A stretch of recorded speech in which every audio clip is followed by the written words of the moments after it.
న్యూస్లో చూసా ఇందాక ఎవరో పంపిస్తే ఆ టాపిక్ సంబంధం లేదు కానీ అది కూడా తీస్తా.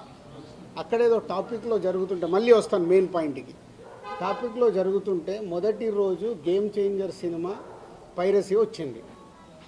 అది నిర్మాతకి నష్టం, నిర్మాత ద్వారా డిస్ట్రిబ్యూటర్కి నష్టం, డిస్ట్రిబ్యూటర్ ద్వారా ఎగ్జిబ్యూటర్కి నష్టం.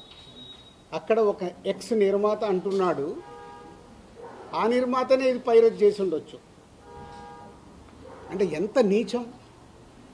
ఒక ప్యాషనెటిక్ ప్రొడ్యూసర్ అని నా సినిమాని నేను కాపాడుకోవడానికి ఫైట్ చేస్తాను అంటే ఎంత దిగజారిపోతున్నారు వాళ్ళు. మీడియాలోకి రావడానికా, మీడియా వాళ్ళు ఇచ్చే ఇంపార్టెంట్ కోసమా? అది అవసరం లేని టాపిక్. పైరసీ మీద మేము ఫైట్ చేస్తాం కానీ ఎవడన్నా హౌస్ మన ఇంట్లో మనిషిని మనం చంపుకోవాలని ఎవడన్నా మనిషి అనుకుంటాడా? ఏ కుటుంబంలో ఎవరన్నా అనుకుంటారా? అంత నీచంగా బిహేవ్ చేస్తున్నారు కొందరు. అది పక్కన పెడదాం.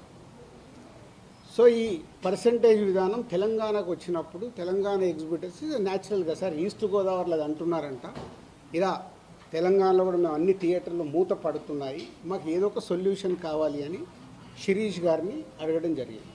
ఎవరు ఆ 270 థియేటర్లు? ఎందుకు 30 ఏళ్ళ నుంచి వాళ్ళు మాతో వ్యాపారం చేస్తున్నారు.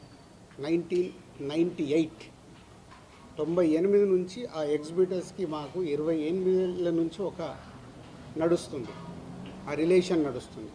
వాళ్ళు అడిగినప్పుడు ఈస్ట్ గోదావరికి ఇలా జరుగుతుందన్నప్పుడు శిరీష్ గారు నా నోటీస్లో తీసుకొచ్చారు. ఇలా నువ్వు ఛాంబర్ ప్రెసిడెంట్గా ఉన్నప్పుడు ఛాంబర్లో జరిగిన లాస్ట్ ఇయర్ నేను ఛాంబర్ ప్రెసిడెంట్, మీ అందరికీ తెలిసిందే. ఛాంబర్లో నువ్వు అన్నావంట ఎగ్జిబిటర్స్కి కూడా ఏదైనా కష్టాలు ఉన్నప్పుడు డెఫినెట్గా గవర్నమెంట్స్తో కూడా మాట్లాడి సాల్వ్ చేస్తామని వాళ్ళు ఈ పాయింట్ అడుగుతున్నారు. ఈస్ట్ గోదావరిలో అడుగుతున్నారు. What will do? ఎగ్జిబిటర్స్కి ఏం కావాలో అడగడంలో తప్పులేదు. వాళ్ళకు ఉన్న ప్రాబ్లమ్స్ ఏంటి వాళ్ళని చేసుకొని కమ్యూనికేట్ చేయమనండి. ఎవరికి? ఛాంబర్కి. ఛాంబర్కి కమ్యూనికేట్ చేస్తే అప్పుడు ఛాంబర్ నుంచి ప్రొడ్యూసర్స్కి లేదా గవర్నమెంట్కి ఈ టాపిక్ వెళ్తుంది. బికాజ్ ఐఎమ్ ఎఫ్డీసీ చైర్మన్ కాబట్టి ఆ ఉద్దేశంలో వాళ్ళు ఈ రూట్లో రావడం జరిగింది. అది అయిపోయింది. సో నేను నా వెకేషన్ కోసం నేను హాలిడే వెళ్ళాను. వాళ్ళు మే 18 ఒక మీటింగ్ అనుకున్నారు ఎగ్జిబిటర్స్, ఏపీ తెలంగాణ ఎగ్జిబిటర్స్ అందరూ. ఆ రోజు ఆ మీటింగ్ అయిపోయే టయానికి నేను లాస్ట్కి ఒక 15 నిమిషాల గురించి వెళ్ళాను.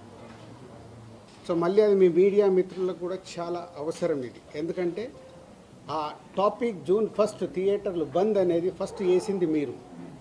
లోపల జరిగింది ఏంటి, వాళ్ళు అడిగింది ఏంటి మీకు క్లారిటీ లేదు.